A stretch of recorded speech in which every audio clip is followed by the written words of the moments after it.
Hey guys, the Scandinavian defense for black is after e4 you play the move d5, and I have played this as black. I've played both versions where you capture with the queen and also where you play knight to f6. And my experience and what I have heard is that Scandinavian is a very solid opening, and there's not a lot in the way of traps and things that you have to worry about. There's kind of a certain system that you can go for, and it's a very solid opening. For example, queen d5, knight c3, queen a5, d4. Usually you put the pawn on c6, you bring this knight to f6. Even if white tries to kind of harass your queen somehow with this discovered attack, you can always drop it back to c7, bishop c4, bishop f5, bishop g4 is an option, you play e6. And it's very difficult for white to really set too many traps. Well, just the other day, I was looking at a game and I discovered the most amazing trap that I have ever seen that you can play against the Scandinavian. And it actually has a quite high win percentage, and a lot of people fall for this trap. So in this video, I'm going to show you what you can play against the Scandinavian to really set a sneaky trap for your opponents that even strong players will fall for. The game that I was looking at, actually black was almost a 2300 rated player and totally didn't see it coming. So I'm going to show you that right now. All right, so e4, d5, we're going to capture it. And when black recaptures, we're not really looking at the knight f6 line right now. This is just showing you the queen takes d5 line, but this is the main line. Most people play queen takes d5. We're going to play knight to c3, gaining a tempo by attacking the queen and developing a piece at the same time. This, again, is the main line, and most people will go queen to a5. Queen to d6 and queen to d8 are also options, but we're not covering those in this video. We're just sticking with the main line. And now we have the opportunity to play what is called the Leonhardt Gambit, I believe. We play the move b4, and we're attacking the queen, but obviously you'll notice nothing is defending this pawn. And so most players with black will take the pawn. They don't have to, they can move the queen somewhere else, but that doesn't really make too much sense. They're wasting a lot of time moving their queen, and they're not even really getting anything in return. This way they at least get a pawn. So most people will take it. And the main line in this gambit, and this is what I have been familiar with prior to studying for this video, was rook to b1. And basically you play rook b1, you gain a tempo, queen usually goes back to like d6, and you get this half open b file. And this is, I think this is quite okay for white. You get a lot of compensation because your rook can be involved in the game. Sometimes you can even do like a rook lift somewhere up here and swing it over. And just the long-term pressure against this pawn kind of makes it hard for black to develop the bishop. Bishop c4, knight f3, d4, castles. I've actually tried this a couple times and I liked it. Now, that being said, there's actually another move instead of rook to b1 that you can play in this position that I had no idea was actually even a line, and it's knight to b5. And this seems like a really sort of rudimentary threat that we're making, like, oh yeah, we're just going to come in here and get a fork.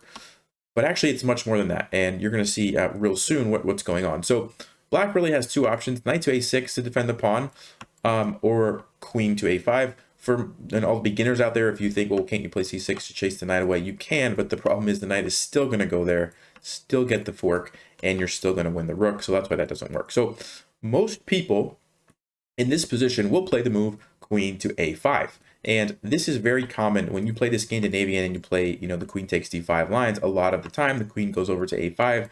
You play c6 at some point, and then the queen can always drop back here if it needs to get away from being harassed by the other pieces. So most Scandinavian players are going to be familiar with the idea, and this is going to just seem like the most logical move to them. And actually, Stockfish agrees this is the best move. So queen a5. Okay, now we play bishop c4, and this kind of looks like a normal developing move. Like, well, that's what you normally do against the Scandinavian. You push your bishop on c4. Why not just go ahead and develop it? Actually, it's setting a very sneaky trap. And if black doesn't know what's coming and they play the move c6, which is what's normally played, most people, I think almost 2,400 people have played this. They've already lost, basically. You play bishop takes f7 check. And this is the killer move that's going to really surprise a lot of your opponents. Basically, now they have to move the king. They can't take the bishop. They have to move the king, and this is just really bad for black. They lost their pawn, so they're not even up a pawn. They don't have castling rights, and all their pieces are on the back rank. I mean, this is terrible, right?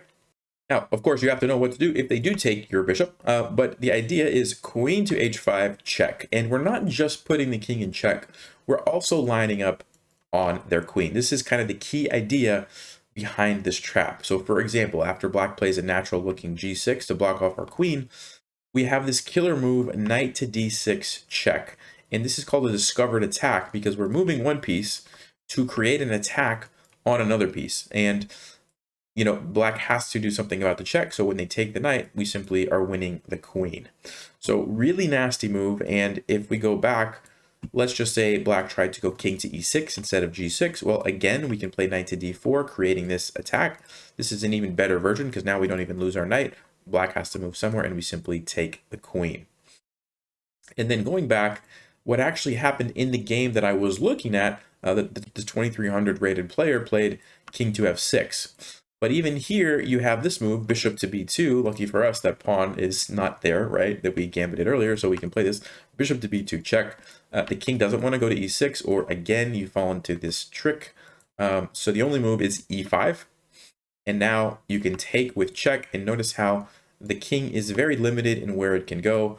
The player played king e6 in the game. It really doesn't matter. Regardless of where they go, you're going to do the same move. Knight here, which is in this case check, but it's also threatening the rook. And this guy played king to d7 and just got mated on the next move, queen to e8 mate. So completely winning for white. And that's kind of why I said earlier that when you play bishop takes f7 check, they can't even take your bishop, or it's just bad news. So very, very clever trap. When I saw this, I was kind of blew my mind that this was even there. Like I said, I played Scandinavian and I didn't even know that this existed. It's very rare, so I think you're going to surprise a lot of people. Now let's go back and just briefly talk about what happens if for some reason they don't fall for the trap. So there's a couple of ways that could go down. Right after you play knight to b5, they don't have to play queen a5. They could also play knight to a6. And if that happens, you can just develop your pieces. Knight f3, something like c6. You can drop the knight back to d4. And this is totally fine for you. There's one tricky line you should know. If black plays e5, trying to attack your knight, you don't take it. You don't take it because then you lose the defender of your knight, right? And you're in trouble. What you can do is play knight to b3. So you just retreat. And then if they push again on you, now you can simply trade this off. It's going to mess up black's pawn structure. Hop the knight. Actually, no, you play queen e2. Sorry, pinning it. And then after they go back to break the pin, then you hop the knight over here. And you end up with an equal position. Okay, there's nothing wrong with this. This is just equal. You lost the bishop pair, but black's pieces are kind of awkward. This is a little bit weird, and there's some long-term weaknesses. And you're ready to castle, finish developing, and it's just equal. So nothing wrong with that. And if we go back, the other way that they can kind of not fall for the trap would be after queen a5, when you play bishop c4, if they don't play c6 and play something like knight f6, which kind of stops your queen from coming out, well, now you no longer can obviously do anything like this because your queen is not there to follow it up. So you're kind of just playing normal chess at this point, knight to f3.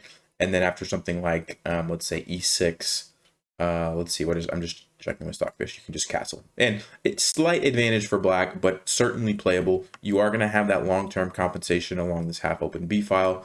And you do have a lead in development, 1, 2, 3 pieces, and you're already castled, and black just has the knight out. So this is a position I would be comfortable playing, even if they don't fall for the trap. But that being said, like I mentioned, it's very, very common that they will play c6, most played move, and even 2300 players will fall for this. So I hope that helps you guys out. Let me know if you try this out and you are able to get some quick wins against the Scandinavian. This is, like I said, one of the coolest traps that I've seen in a while. And I hope you guys enjoyed this video and learned a thing or two. As always, stay sharp, play smart, and take care.